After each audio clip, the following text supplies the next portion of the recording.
Just to welcome everybody to the London Vegans monthly meeting. I'm Brian Jacobs, and we've been organising meetings in person and also online for many years now. And we're also on Facebook. We have a large Facebook group, have some meetings in London, but mainly we have our monthly meetings online. So welcome those joining us live and also those people who are watching the recording afterwards. I'm pleased to have with us Tim Barford. Tim, as you will realize or may not know, is the organizer of various vegetarian and vegan festivals, has been for the last few years. So we're going to be asking him some questions in relation to that and some other issues. And if you have any questions, those who are watching live, just put them in the chat box and we will come to those a little bit later on.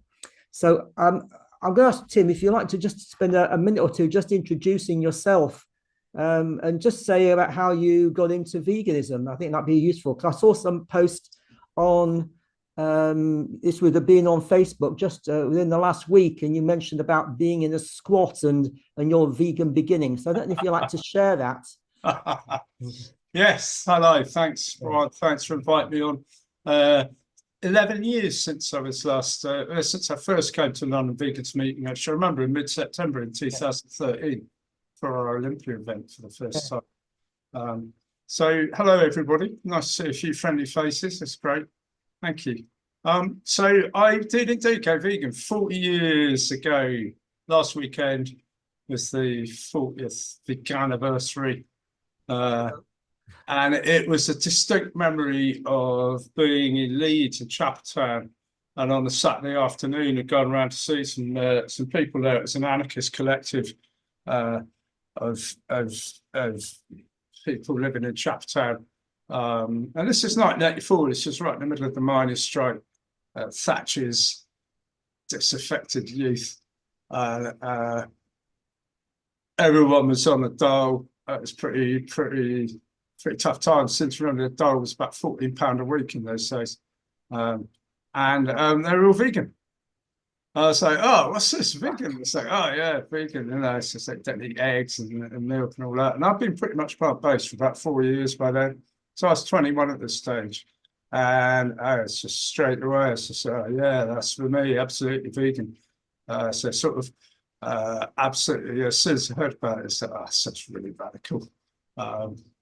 It's got me all over. So that's it. And wow. I've been vegan now 40 years. Yeah. So I was brought up in Leeds, but I was never vegan in Leeds. I mean, I had to move away from Leeds to discover veganism in London. You're the other way around. You were from Bristol originally, I guess. Is that right, or maybe not? No, I was a traveller community. So we were on a festival. So I've been actually arrested at a rock festival at Nostell Priory a couple of weeks before on the August bank holiday there, when getting off 1,000 police are all up there for the miners' strike. They come and raided the site. It's all into the Pride world. You know, that was why I was in Leeds. I was on bail, and you know, I'd say a really radical time. It's a really radical time for the whole country, and at a time when animal rights and veganism was still really underground and really quite rare and unique. And certainly, I was the only vegan on the convoy. I was on the convoy at the time. Interesting, if I delve into on the convoy, like he went vegan probably not long after, a couple of years. I think he went vegan towards the end of the 80s. So who was that? At the end of the 80s, on the traveller scene, there was some vegans were beginning to emerge, but I think I was probably the first one. Yeah. Well, not on the whole traveller scene, but in our convoy festival. Yeah. So when I got into animal rights, the people that I was mixing with, actually, they were primarily vegetarian rather than vegan. And I didn't know that many vegans. It's interesting, but and we weren't so radical as perhaps what you were getting into at the time. So what got you from that point when you became vegan to becoming somebody that was going to organise vegan events? Well, I was vegan through the 80s, and my thing really was like, you know, I was doing vegan outreach, and it wasn't quite the same format as what we have on the streets these days. I wasn't standing on the streets handing out leaflets and sort of showing laptops of slaughterhouses or something. I was just basically putting on vegan parties. So I was just organising parties, festivals. We all had kids, so a lot of kids parties all the time. All the parties were always plant-based. So my kind of outreach, as it were, my thing was to throw a party and make it plant-based. And then, sure, there would be conversations around there. And that was the kind of thing for me, because I was the only person there. It's like a lot of us who've been, early days vegan. We were probably the only vegan in miles around us. So you had to find a way to kind of live with it. And that's how I did my thing. And it broke down barriers. You got people talking about this thing. It's still really unique in the 80s, and very few people were eating vegan diets. The idea of veganism was still really underground. But I was very much, on a plant-based tip. I was always on a health tip. I was a healthy liver. I was partying all the time. I was also living really healthily too. And it was before the environmental thing, but I was always aware of just basic impact and sort of carbon footprints and food.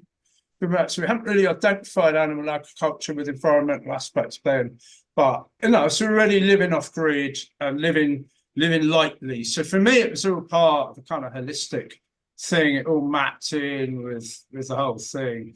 But particularly at the time, it's the time of Live Aid. And for my original ethics, it's very much that, the fact that we were feeding whatever it is, 80 million tons of grain to cows, and then we're sort of short of a few million tons of grain to feed all the starving families. And that was a huge injustice that became apparent in 1984 with Live Aid. That was my ethics, was very much on a human rights issue that, no child or family should have to starve because we're having a bit of milk in our tea.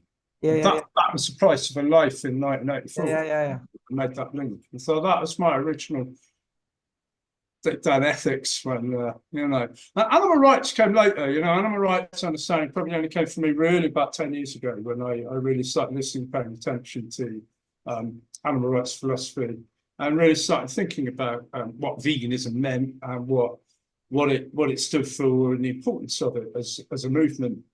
So is it? Are you just saying that when you started, then it was partly environmental, partly health, and then animal rights later on? Yeah. But I was always for me, it's I wasn't really into animals. I'm not an animal lover. I don't have domesticated animals or animal companions. I'm not going to go and feed a horse or something. I'm not. I'm not shaman. But I wouldn't use them. So a lot of my friends, especially on the travel scene, were like real animals, have horses and, lived with the dogs, and they were all really into their animals, and they shared their lives with their animals and adored their animals, no doubt about it. But I was like, well, I'm not like that, but you're also eating them and using them, and I'm not, so always well, it's nothing to do with loving animals. It's the fact I don't use them. That makes me the real animal lover. But hey, we were. I say it was when you're on your own with all of this, you kind of have to get on with a lot of other stuff too. I mean, the 80s, especially. No, I was a young person too. I was in my 20s, so I was going through a lot of changes, almost on a weekly basis. So, I was a young parent too. I had my kid like a week after I went vegan. I conceived a child, and within 2 years, I was a single parent. I think often it's the case that somebody starts into veganism because of, let's say, animal rights, and then they expand their knowledge into the other areas. I mean, I know for us, it was animal rights first, and then it became health issues we became more interested in. And for others, it might be they start off with the environmental aspect, and then they become aware of animal farming and then animal rights issues. So one thing can obviously lead to the other reasons as to why the person would want to not only be vegan, but stay vegan. So where did the music, so you mentioned you're interested in, or you're organizing parties that were plant-based. So but had you organized any events with live bands or? Okay. Yeah, so I did my first benefit gig, I think, 44 years ago when I was 17, and I was at college. And wow. I started my own first pressure group, first campaign group. I was producing a newsletter and sort of organising fundraisers and putting on benefit gigs. And, you know, I just loved it. I was totally into rock and roll. I was completely besotted with rock and roll. For me, it was my whole way of life. I kind of given up the lures of the lures of Babylon and just hit out on the road and give it all up and just nailed my colours to rock and roll. Yeah, in many respects I still do. Yeah. So not a lot's changed there. So yeah, from all through the 80s, I was putting on parties, organising raves. When the rave thing came out in the late 80s, it's just like, oh yeah, wicked. And we were off with people in Europe. We toured with Mutilated Waste Company. We were in Amsterdam. We were in Berlin. Like doing festivals like a month before the wall came down. That's 35 years ago now. You know, that's all like extraordinary times to live through. But all the way through, I was speaking. It was like, oh, it's the only Kevin Keegan on the phone. Like, so yeah, that's yeah. And of course, people used to take the mickey. I remember distinctly after being up in Amsterdam for several weeks. I was about to say weeks. It probably was weeks, but certainly a weekend of partying. I sort of racked up in some coffee shop on a Monday morning after some 48 hours of partying, and I was ordering. Like they were all ordering, like, you know, bacon, butter, and all this stuff. I was like, hey, I'll have a mint tea and a fruit salad. And they were all laughing. And so, oh, yeah, but, you know, that's what I do now, you know, fruit Yeah. salad. But of course, that's what cleanses you and helps you re-energize. And that's the right fuel. And you have to eat something when you're partying like that. And you know, obviously, kids, if you're listening, don't do this at home. But that's what we used to get up to in the 80s. And I thrived on it, but I was lucky because I was plant-based. I always looked after myself, and I always rehydrated and ate really good plant-based food. And I was always whole food plant-based. I never ate, you know. And I discovered Udo Erasmus in 1990 and him. Yours. And so very quickly I got off cooked fats too. So from 1990, I've avoided pretty much deep fried and cooked fats. I don't eat a lot of them. A little bit, maybe a bit of stir fry olive oil, but I wouldn't be eating deep fried.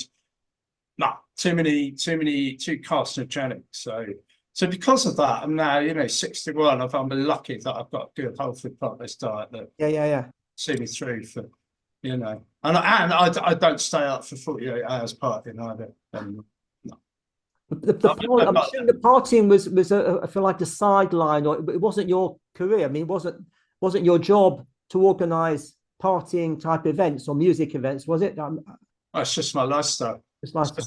And we were a free party, so we were a free party scene. So it wasn't really a business. It was like free party, you know, free festivals, free parties. We were there for the music and the spirit and the whole thing. It was just the whole vibe. You know, we just loved it. We were just partying in the woods for like years. You know, no regrets. So what then went from that to becoming, which I think your first event was it the Bristol Vegan? First one. Yeah, but 2002. Well, actually, you know what? I went with my partner's son, who's 15, to the London Vegan Festival at Conway Hall in 2002, September, and my partner. My partner son was 15. He got thrown out. He got asked to leave because he wasn't vegan. Oh, wow. And as we left, I mean, he was handing out flyers, and so he was seen to be working. So I know now that the London Vegan Fair had a policy that you have to be vegan or vegetarian to work at the event. Right. But he was handing out flyers, which they were fine with. It wasn't the flyers. That was okay in those days. But he was seen to be working. And so on those grounds, he had to, you know, he was asked to leave. I don't know if my partner Julie was on the door at the time. If she's be a bit of a culprit in that. I don't know. Might be, you know, but I get it now. Now that I've had to do with all those issues, look, now I get it. I understand. I have a lot more empathy with the London Vegan Fair, trying to make London Vegan Festival, trying to make a stand on this and trying to introduce some kind of criteria without discriminating against people or excluding people, but we felt very much excluded. So as we walked away, I said to Sol, I said, do you know what? We should do our own. You know, there's no way veganism is going to spread like this. You know? Let's do our own. And so we did. It was put on a rock and roll festival the next year. But I say that with absolute now, I would certainly say certainly to Robin and Alison, who organised the London Vegan Festival, I know now how much they had to go through as a couple organising that. A lot more respect now than perhaps I did, 20 years ago at the time. And certainly, they're more than welcome to come along to any of our shows. It's a pleasure to see them now.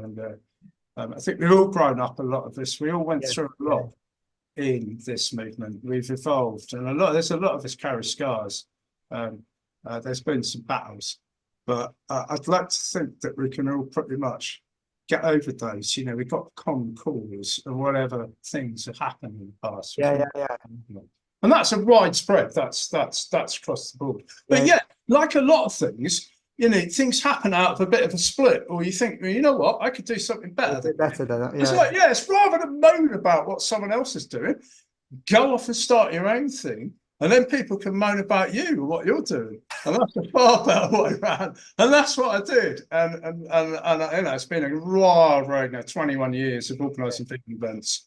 And even now, coming up to the Vegan Party Conference in less than 2 weeks, it's literally in a week, 10 days time there. That is a culmination of 21 years work, including a lot of the stuff we did 10 years ago. And I know you want to ask me one or two questions about this, but particularly with understanding what veganism means as a justice for all movement that encompasses all animals and seeks to end the use of all animals. That was a really important principle that I think that came out of the last decade, loud and clear. And then there was the intersectional framework, and that came in 2016, and that's also had, a rocky path, but a lot of good has come out of that too. And those big battles that kind of raged a decade ago, I think have evolved now, and you see that in the conference that there's some. There's still these discussions going on, but they're framed, they've evolved, and I think that helps with establishing more clarity, and some more inclusivity, and recognizing that we are a small movement up against a big machine, big act, multi-billion-dollar machine. Marketing budget for McDonald's alone is bigger than the entire global vegan marketing budget. That's what we're up against, so it's important we keep together, and if we have disagreements, they're healthy disagreements. If we have discussion and debate, we're seeking learning outcomes and avoiding punitive, puritanical and exclusionary outcomes, which we've seen a lot of in the last decade. Was yours the first outside or outdoor vegan event, vegan festival, as far as you're aware? Pretty much the first one. I mean, Animal Aid did their first one, I think, in 1988, and the London Vegan Festival started in the 90s, and they both ran. But they were indoor events. They were both indoor events, and then we came along with Bristol, which started indoors. It's only in 2007. We went outdoors into the amphitheatre. Put it on the rock bands, and I kind of went from there.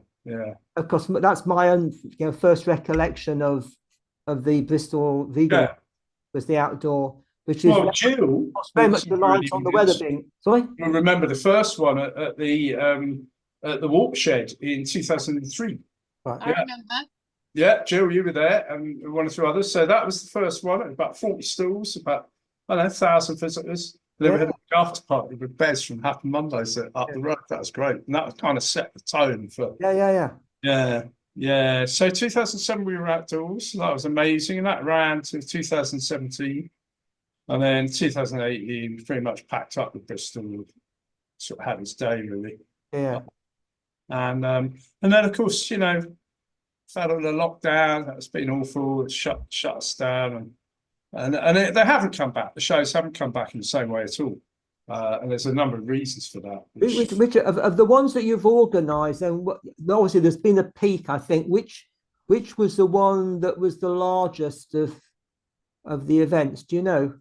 Yeah, well, in 2012, we did a 3-day outdoor event in Bristol. We made it free, and we did it on a shoestring and a budget, and everything was proper budget, old school. Free festival in the middle of Bristol.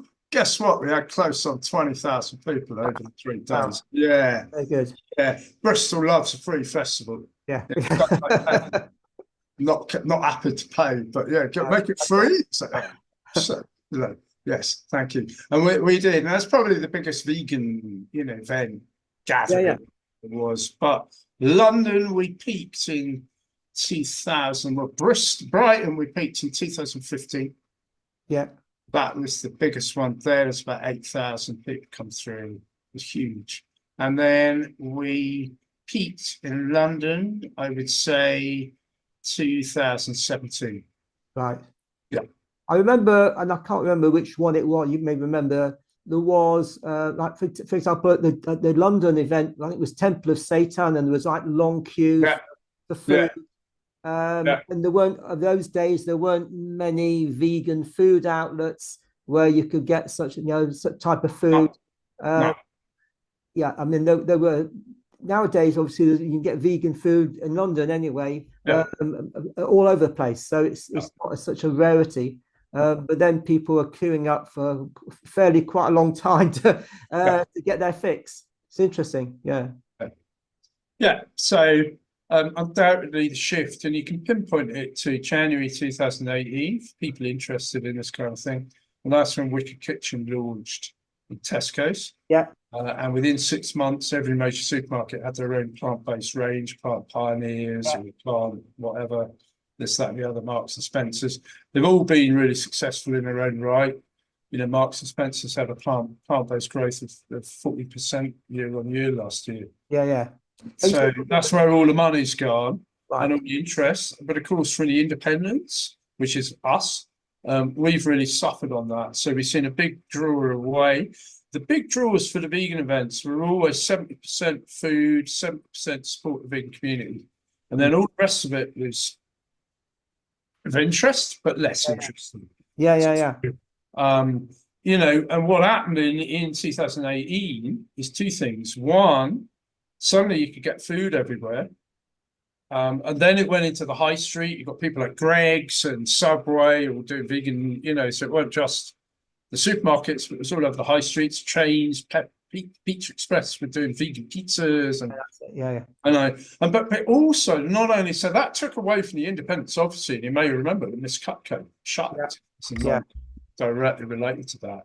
But not only that, but it also gave the impression that suddenly the war was won, and everybody's going vegan, supermarkets, and blah, blah, blah, and we don't have to support the vegan community anymore. And undoubtedly, VegFest has lost primarily to those 2 reasons. That's the 2 big reasons that you could pinpoint. Of course, there's other factors, of course, and it's impossible to gauge accurately without doing really big, wide research, But that's from our fairly clear feedback and how and showing, and that probably answers the questions. But when you throw in things like, for example, Brexit. So when Brexit happened, we lost about 30 traders coming over from Europe. Wow. And those traders, A, they were coming over with really interesting, unique products. But B, you couldn't actually get them half the time anywhere else. So you come to VegFest, you find all this stuff that you couldn't get anywhere. So that was a major attraction. So when we lost with Brexit, then these traders would also spend money. If they were going to come all that way, they would be booking a big stand, they'd be spending money on, They could still come. I mean, we didn't block people coming over from Europe. So what was it that was the effect of that? Well, the firms stopped coming. The larger companies, you mean? Yeah. The firms that were coming over from Europe stopped coming with Brexit. There's no longer of interest to them. A lot lost their distribution and sales. They stopped coming. So. But there are aware that there's like plant-based expo and events like that. Sure. Where there are companies that are from overseas, then they're promoting their vegan wares or plant-based wares, I should say, to the UK market. So it seems there's still companies that are promoting over here. There used to be, I mean, some companies have obviously some companies have changed hands. I'm trying to think from America, what's it called? The cheese company. All the time people showing change. So what happened, Brian, there was that you have to remember that Brexit happened at the same time as COVID happened. So it's literally the same weekend, pretty much January 2020. And it was the weekend of our last show. That was the night of Brexit. It was the last day of January. And then COVID, within a month, was shut down. You know, we had lockdowns. And so what happened was the whole thing got shut down. But when it reopened, the consumer shows were no longer interested. And these firms that were coming back from Brexit, sure, after 2 or 3 years, you started getting on top of the paperwork. You found how you got back in. So I'm not saying Brexit has ruined it forever for everyone, but it ruined it at the time. We lost our trade as well. And we're unique. We're independents. We're not a corporate like Plant-Based World Expo is a huge, big conglomerate in America with a lot of money. And what they're doing. But I would imagine that they are probably this year, you know, I mean, well, I went there 2 years ago and there was hardly a UK firm there. So that's how it seems to go on. Is suddenly now we've got lots of people from Europe coming in, back in. And the UK firms, there are only a few. But what I should mention is a success story. We talked to someone to do with glue, but you know, something like One Planet Pizza has just got themselves into Morrison's, which is their second supermarket. So that started about, I don't know, about 8 years ago or somewhere around there. But then you look at Jevons Toffees, and they started 8 years ago at Brighton in 2015 with this, and they're now not renewing a lease and having to revisit how they carry on with their stuff. So it you know, for some people it's gone like that, sure. And we are actually, we've got a One Planet Pizza party at the Vegan Party Conference after on the Saturday, because they are celebrating. That's a big success for them. I think they're into 300 Morrisons. That's from next month. No, this is a big deal for I'm really happy for them. But for others, most of us, it's gone the other way. And trying to deal for us. Now we're looking at 80% drop in revenue, 80% drop in staff, managing 80% drops. Can I assure you is a very, very challenging. Especially when you're in the public eye and people have got high expectations, and you're responsible if those expectations aren't reached. And then suddenly all of those things, like whatever it was, people were worried about COVID coming back, or there was train strikes, or the power bills had all gone crazy, Liz Truss had just crashed the economy, or whatever else we've managed to do. You know, it became my fault. While you're losing so much and going down so downhill with nothing you can do about any of it, but just ride it and work with the people who are also going through that. And then you've got people like Vegan Business Tribe who've been really staunch with looking after people who started vegan businesses and they're now going through some of that. Some of them, of course, are going through growth, you know, great, absolutely. But a lot of people have had to downsize, maybe get other jobs, or put their thing on hold, or kind of park it for a bit, or put it out, or struggle away until they can barely. Do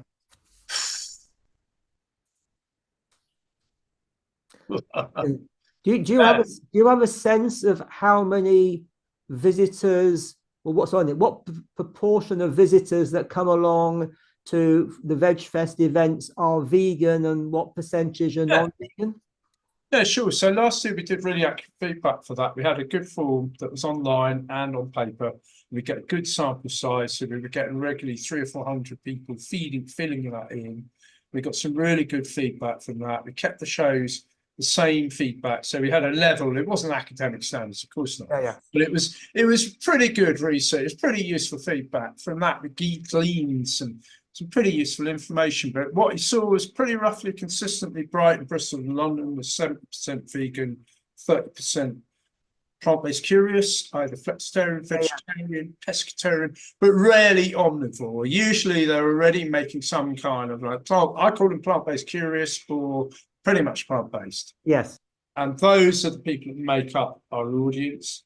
What we found was that of the people who were pretty much plant-based, a very high success rate in people then converting to either going vegan after visiting the show or increasing their plant-based options significantly, or making some changes. That would be registering about 80 to 90% of non-vegan visitors would be doing something, positive post-show.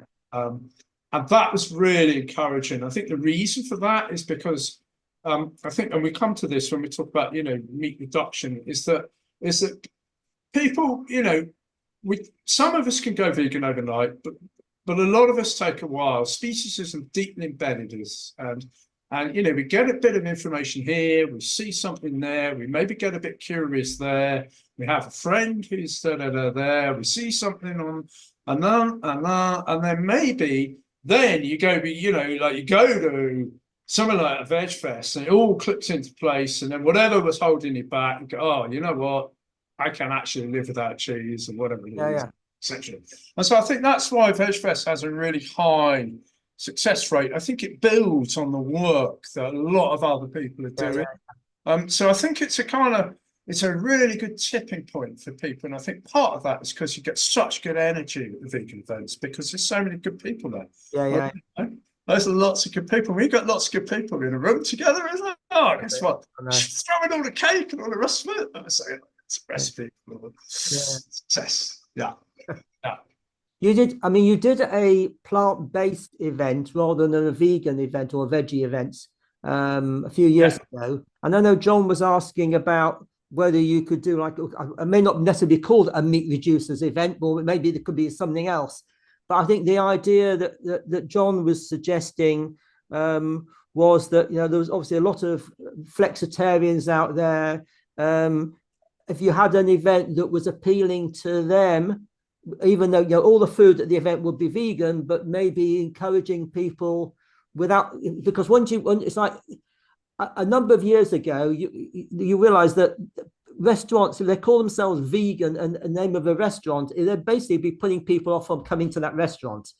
In London now, there are a number of restaurants, and there's Tofu Vegan, which gets loads of people going to. They're not even owned by vegans, but they're quite happy to embrace the vegan name. And so my question is tied in with the question that John was asking. He said, would you ever put on a meat reducers festival? It could be called a vegan and meat reducers festival, but only vegan food would be served. I think he said you renamed your festivals veggie instead of vegetarian. I found more people came to them. The full word vegetarian sounds a bit extreme, or even vegan maybe sounding a bit extreme. So is there a way of having an event, or is it something you might consider, having an event that was aimed specifically at meat reducers? Well, there is already. So, for example, the Massive Attack gig on the Downs in Bristol 3 weeks ago, which had 34,000 people attending on Sunday, was exclusively plant-based food. So it wasn't really advertised as such. That was but it was part of the environmental ethos for which the whole Massive Attack gig was, whole big carbon footprint thing. And there's another festival actually next year planned for Bristol, which is kind of similar. It's got a theme. It's like a mainstream theme, but it's actually going to also be 100% plant-based. So that's kind of happening anyway. In terms of me personally organising a Meat Reducers Festival, I think there's a truth to say that when we started off with VegFest, Bristol Vegan Fair, 21 years ago, it was a real attempt to broaden the field and kind of broaden the scope and say, hey, look, come in. You don't have to be vegan to come to this festival. You can come along. At the worst of it, you can come and have a veggie burger and a pint and listen to some good reggae music or something, have a good time, and particularly for families where maybe one of the partners was vegan or one of the children was vegan, or there was some kind of it, and the whole family come. No, it's just like, maybe the non-vegans are kind of put up with the vegan stuff, and this was a way of really just saying, hey, look, come along and have fun and enjoy yourself, and then pick up a bit of these influences. And that approach was very new in the animal rights movement at the time. It was almost like the opposite of what was going on at the time. But with that approach, they're very successful in many respects, but with that, as you kind of like move further away from the ethics and more into the just kind of welcome, and don't worry about all that. I remember being famously quoted 20 years ago, going, look, this is Bristol. We do parties, not issues. Mm. Come and have a party. We don't do issues. We're not interested. Just come and have a party. So that worked really well. And I think that had a time and a place. But I think when we got to 10 years ago, and veganism was really shifting, what became really apparent was that we actually had two movements here. And one was the vegan animal liberation movement. It was basically underpinned by the animal rights ethics. Underpinned by an animal rights position that recognises that animals have a right not to be commodified. And that's all animals. And it was a justice for all animals movement that respected and upheld the rights of animals and tried to advocate for those rights and influence people not to violate those rights, and at a minimum not to violate those rights yourself, and otherwise go vegan. And that was the kind of, that was the veganism. But then you had, plant-based diets. It's like, come and have some cake and come and enjoy this. You get really healthy. And this blackcurrant tofu cheesecake. And it's like, we were really big on all of that. But then we kind of had all the campaign groups in, quite happily, including all the really controversial ones. So, just come in, we don't know, you're welcome. And so we had all that information going out. We had this kind of whole festival party thing going on. But then we had all the campaign groups disseminating all that information. And that worked for a while, but then it became a little bit too much, just pretty much plant-based. I remember 10 years ago, we had this word called hot trigger warning here, people. Anybody remembers this? Just a part-time carnival, which was some student organisation, which was basically a meat reduction, advocating to reduce meat at students. When we had them, we saw them as part of it because they were advocating to help people reducing. But we were very much on that meat reduction thing, and even had posters out saying, "Oh, well, if you're reducing your meat and dairy, come to this show."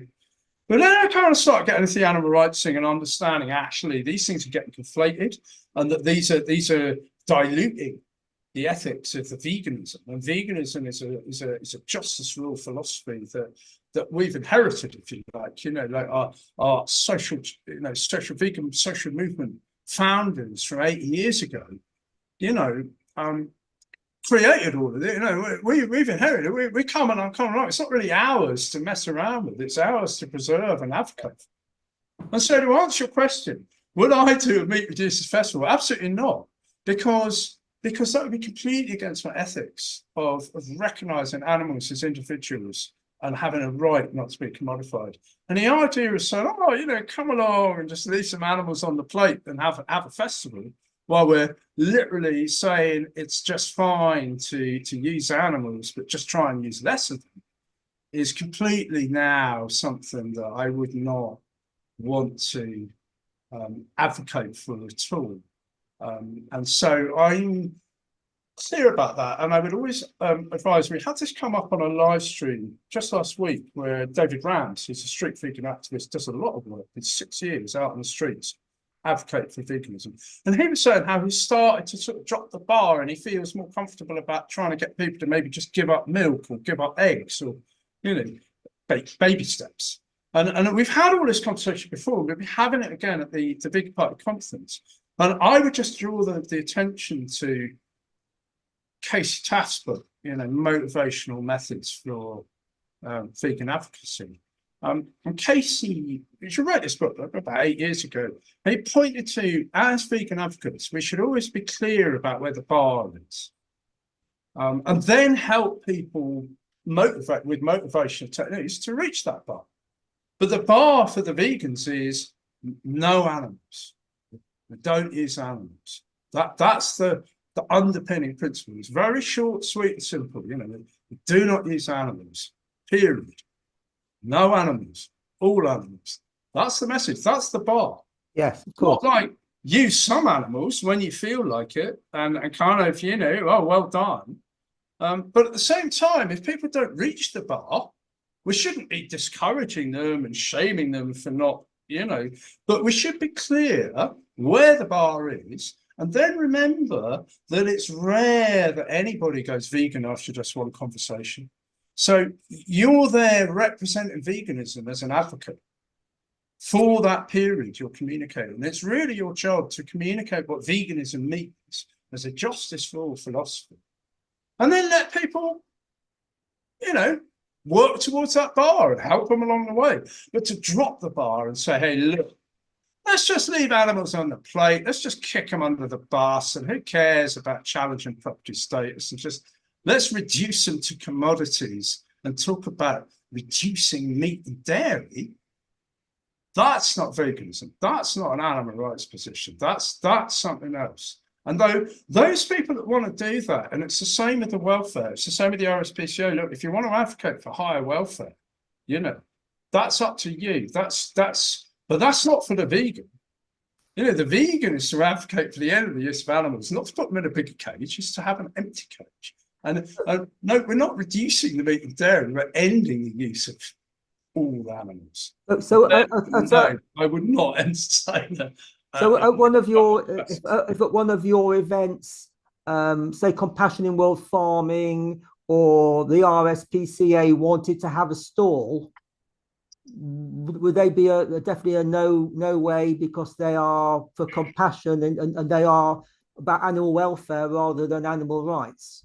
Well, it's not a fixed, hard and fast rule. I mean, as the organiser of VegFest, have to take responsibility about who attends and how, particularly as when we've been a flagship event. Like, for instance, this conference this weekend, next weekend, people are looking at it from, say, all over the world. But certainly, it's caught the attention.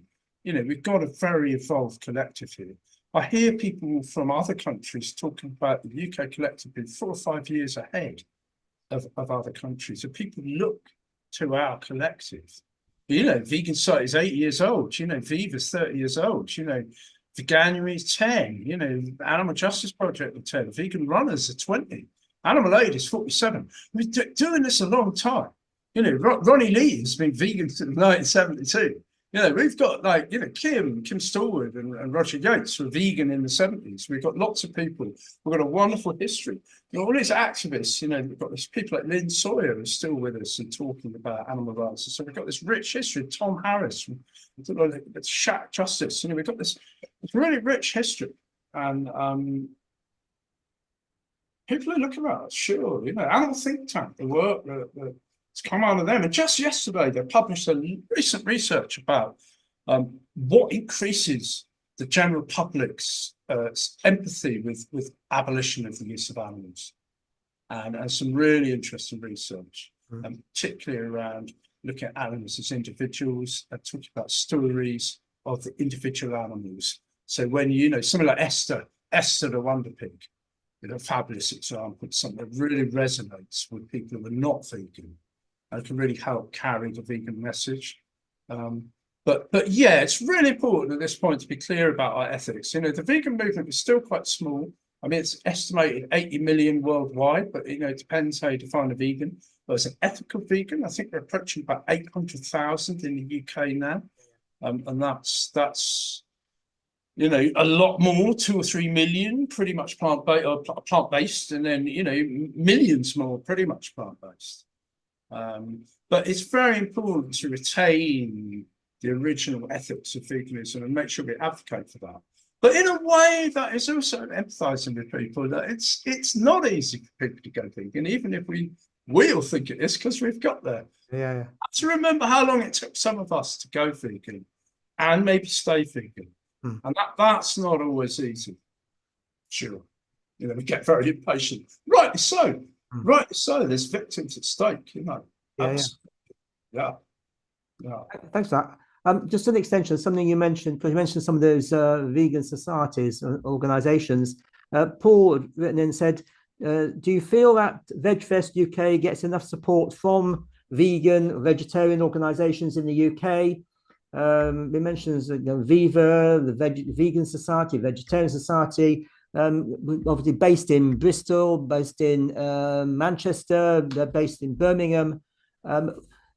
Are you getting support from those organizations? Could you be working with them to organize events in those towns and cities in conjunction with them? Perhaps you could give a comment on that. Well, first of all, thank you, Paul, for a really good question. And secondly, I'm really in a good position to answer that because I'm currently doing this conference and working with a lot of the groups firsthand. I think we've got over 40 campaign groups at the show and more speaking. What I can say is how fortunate we are to have such a collective, and it has generally been a pleasure to work with just about everybody within there. I've got a little bit of a gripe about sometimes people don't answer their emails and have to work a bit hard to get an answer, but I think that's widespread. But overall, that's it. It's been a really, really, really amazing experience, a privilege to put together a conference and work directly with.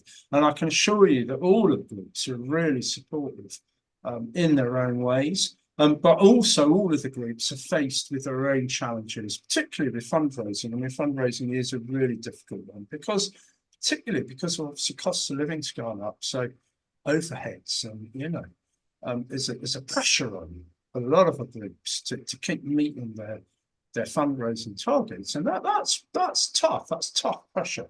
So any support we get, as far as I'm concerned, is a bonus. I don't take any of it for granted. I don't think anybody owes us anything. But when we get it, it's like, oh my gosh, yeah. And I can truthfully say that, last month, Vegan Society turned around and has sponsored the Vegan Park Conference. And that is just thank you. Plant-based Treaty have been really supportive of VegFest, time and again. Animal Aid are sponsoring the London Vegan Fair in December. And we've got Vegan Accountants just come on board. They're sponsoring both shows. And that's really, That's great to hear. Yeah, really. So there's Mad Promotions, Karen Richards, Mad Promotions PR. Karen does so much work for VegFest that people just don't know about. Way more than what she ever gets paid for. She's really got a passion and a devotion. And I'm very fortunate, all of us at VegFest, and all a big collective, are really fortunate to have Karen. And she's a sponsor of the show. And then Yayo, my company Yayo, the pop company Yayo Hemp Products, is also a sponsor. But we get a lot of support from, like literally just today, Animal Aid have been put out a whole newsletter to all our supporters about the conference. Just today I've seen We the Free sharing, and Animal Rising, Animal Think Tank, Viva have been promoting their presence. A lot of the organisations have been doing it. In terms of coming and doing regional events, it's tricky. There are really good regional events already. There's shows all over the country again. There's some, good firms, Fireplace and Vegan Events UK, both do shows, quite big shows. Up and down the country, and then there's lots of other regional ones around the Bristol area. We've got some really good regional ones with Daisy does, Taunton and so Cirencester. We've got lots of a healthy scene going on. I know there's quite a lot in the southeast. There's Sparkle Vegan Events. There's a number. Yeah, so it's already happening, and I think all the big firms, like the people with the bigger budgets, tend to be, Vegan Society, Animal Aid, Viva, perhaps, We the Free. We the Free have been really supportive of the Vegan Party Conference, I have to say. They've been a really good lots, and I think the only thing missing for all of us is lots of money. None of us have got money to throw around. So even to put up, say, £500 for a sponsorship is, I recognise what a big deal that is for most budgets right now. That's like, that's a real statement. So I can certainly reassure people that in my opinion, based on 44 years have been part of this movement since I went to my first animal rights demo in October 1980. I've never seen the movement in a better state for collaborating, for supporting, for communicating, for listening, for for some tenacity, for some courage. Really impressive. There's some holes, there's some gaps, it's never anywhere near perfect. And I don't mind asking this question, and the question we should be asking ourselves as a movement, not as individuals. There's no question about us as individuals, about all those groups. There's no question about how amazing they are. But the question I'm asking is, as a collective, are we fit for purpose? That's the question we have to ask ourselves. Are we fit for purpose as a movement? Can we achieve what's in front of us over the next few years? Can we optimise on what the Labour government is pledging to do? Can we ensure that the Labour government not only fulfils absolutely all of those pledges, but more instead? How are we going to achieve that? What lessons are we going to learn from the last 25 years ago when all the Blair government, what happened with the Shack Justice Project? And we have to really step up as a movement. And the signs have been good, but we have a window. We don't know how long that window is going to be there. And if we don't seize it and really get on it, then I think we will be looking back in 5 years' time and thinking, those opportunities were there and we'll let them slip. And I do really believe in people power. And that if enough of us can get on board, and if we can inspire enough people to get on this cause and demand that snares are banned, demand that breeding puppies are outlawed, and absolutely demand that the badger cull is phased out and quicker than this ridiculous 5-year plan, which is just not a just transition for badgers. It may be for farmers, but it isn't for badgers. And we have to demand that the Labour government lives to its pledge and we phase out animal testing. And we have to demand subsidies for farmers. And we have to demand promotion for plant-based options and investment into infrastructure so that farmers can have a just transition and move away from dairy and animal farming and into plant-based options. So there's so much work on hand, but we as a movement really have to step up and get behind these initiatives. And there's some fabulous ones. Already, there's some really good stuff going on behind the scenes. Like there's a Plant-Based Food Alliance, there's a collaboration of 14 groups, I think, have made a 5-step plan to the government for transition to. These are where we have to step up as a movement. We haven't got time to argue anymore. If we're going to have a discussion, we have to frame it. We have to seek a learning outcome. We have to have an adult discussion, especially around sensitive issues. And then we can maybe really act as a cohesive collective and achieve those goals that, if we do, could be resonate all over the world. So yeah. Bit of an insight there. My soapbox. If anybody's got any burning questions, do please post them in the chat box, or if you want to put your hand up, I'll be able to take them. The last few minutes, I'd like you to just, I'm sure you're willing to, just give a little bit of an insight on what's going to be happening in a week on Saturday and Sunday. Is it a vegan party conference or plant-based party conference? I can't remember what you're calling it. Vegan party conference. It's more of a birthday party than a political party. So it's not good. It's not a vegan party in a political sense. I've got my tickets already. Some I hope other people watching will be. Yeah, so it's basically gathering mainly activist campaign groups, grassroots activists, probably about 100 speakers, 15 panels, 25 workshops. A nice schedule and celebration stage. There's a bit of comedy on there too. So we've got a bit of Andrew Neil and Carl Donnelly. Some really interesting stuff going on. I would advise go and have a look at it all. But it's certainly open to the public. We definitely want to encourage people to come along, hone some of their skills, get up to date with a lot of stuff too. And I think get inspired, because there's so much going on and so many good things happening that we don't always hear about. But also to try and get more involved with some of these campaigns, get more supportive, find out how we can get more involved, especially some of the armchair online stuff that you can sort of do, waiting for a bus and what have you, but really get our collective together and really celebrate and start to focus on our activism and our campaign work, really put a focus on that, trying to attract new people to it. Optimize from within and celebrate and showcase what they're up to. Yeah.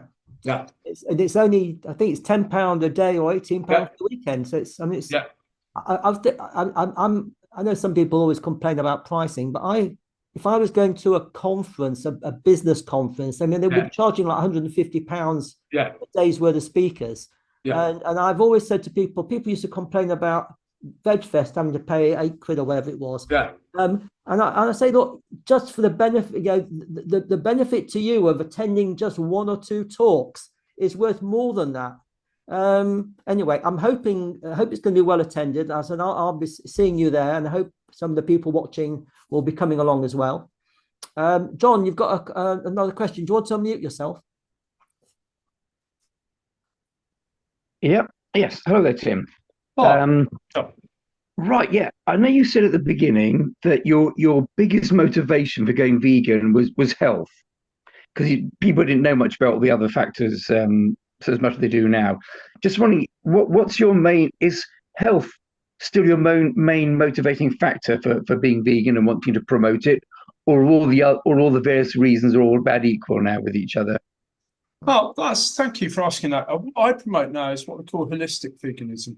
And holistic veganism encompasses whole food plant-based diets, health, optimum health, food justice, and food sovereignty, and basically making sure there's enough food for people all over the world, and environmental issues, combating global warming, and minimising our damage to habitats and life and wildlife, free living beings. So all of those areas are really important, and I've been into all of those areas at different times. Recently, I have to say, my main motivation for anything has been health, because I had surgery last month. I've lost sight of one eye, and I've been very much focused on nutrients and recovery and meditation, stress techniques, self-healing techniques, all of that. And I'm really glad to say that, I've done really well. And I've got a lovely letter from my surgeon going home, trust him well. Because it's going, oh yeah, it's because I've been vegan. And, it's like, well, maybe. But, that's been my focus recently. And I'm not going to, you can be motivated and inspired and work with a whole load of different remits that are encompassed by holistic veganism. But holistic veganism only really works when you understand the principles behind veganism, and uphold the animal rights principle that recognises animals as individuals and challenges property status, and doesn't allow animals to remain in commodity status. And that's a key principle. So without that, holistic veganism doesn't really stand up as it. But with that understanding, then yes, it can encompass, and I think we should promote it from that, because so many people come into this, and veganism hasn't had a very clear kind of journey. It has been tied in with vegetarianism, and now it's tied in with flexitarianism and all sorts of stuff. It's never been kind of, it's the animal rights history. It's had a mixed history. I mean, media has been shocking in the 80s and 90s, and the manipulation and abuse of the media towards animal rights was disgrace. But it has left its legacy, and so. Rather than well, you're not vegan because of this, or you can't be a vegan because you're environmental. Someone like Dale Vince, I've mentioned him before, but Dale Vince is what you call an environmental vegan. And he's really, he doesn't use animals at all. And he would promote, not using animals, but he would also promote from an environmental perspective, a reductionist approach is really a necessity. That's understood, that the less animals we're using from a carbon footprint and emissions perspective, that's really important. But from an animal rights perspective, it's like, that's not really an animal rights perspective. But does that make Dale less vegan or what? No, Not in my book. No, not at all. You know, holistic veganism, and people change. You know, people change. People develop understandings, and then they move on from. You know, and Tom Reagan said this famously. He said, "Wherever you draw the line, you know, draw it in pencil because you may have to rub it out again." And I think that's always a really valid thing. I'm not saying we should rub out our vegan ethics, but how we evolve with veganism and how it shapes up into a 21st century, what we hope to be the lifestyle of choice within the next, 10, 15, 20, 30 years time, we should hopefully have a vegan world really well established. And how that shapes up, I think it does have to include all of that, but we have to make sure that animal rights principle is clear there to underpin it. Otherwise, it doesn't stack up. I think that's a great point for finishing our interview. I'm going to say thanks ever so much, Tim, for speaking to us this evening. And hopefully I'll be seeing you in just over a week's time at the Vegan Party event. Round of applause. I hope they can mute themselves. Thank you ever so much. Thanks, folks. It's been a pleasure to chat to you.